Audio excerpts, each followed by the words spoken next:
suppression of West Papuan Independence and the atrocities carried out.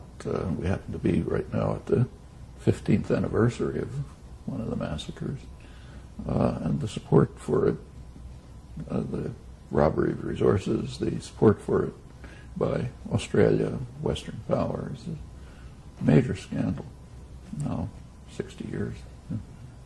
So this goes back to the whole Cold War? Didn't have much to do with the Cold War.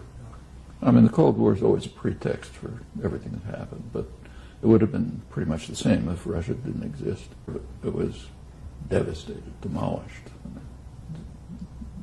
Politics really has yet to recover in any serious way. So sure, this West Papua and East Timor, the other case, fall right within that. No Russians. It's being replayed over and over right now, in fact.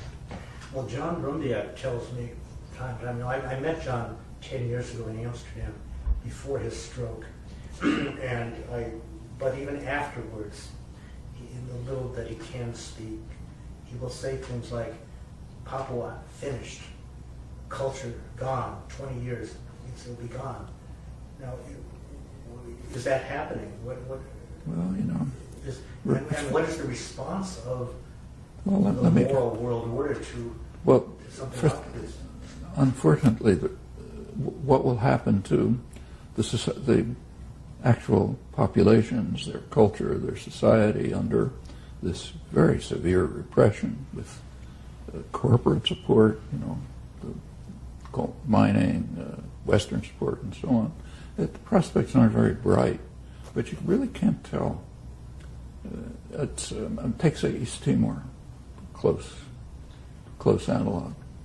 What happened there? What happened by the late 70s, it was virtual genocide. They maybe killed a quarter of the population. It looked totally hopeless. I mean, the number of, you could count, you could fit into this room the number of activists who were working on it. I can name them for you, practically, in Australia and here. It just looked hopeless. Well, it took a long time. Finally, in 1999, there was another outburst of Indonesian violence and repression. You know, they practically destroyed the capital city, drove a couple 100,000 people into the hills. The U.S. continued to support them, continued. The National Security Advisor for Clinton, Sandy Berger, said, you know, it's not our affair if people carry out massacres and slaughter. You know, we can't do anything about it. We got to continue to support Indonesia. U.S. Military forces were carrying out joint operations with the Indonesian army after all of this happened. Finally, in September 11th, Clinton was at an international conference. There was a lot of international protest at that time. There was also rising domestic protest. Partly it was the activist movements that had been working for decades.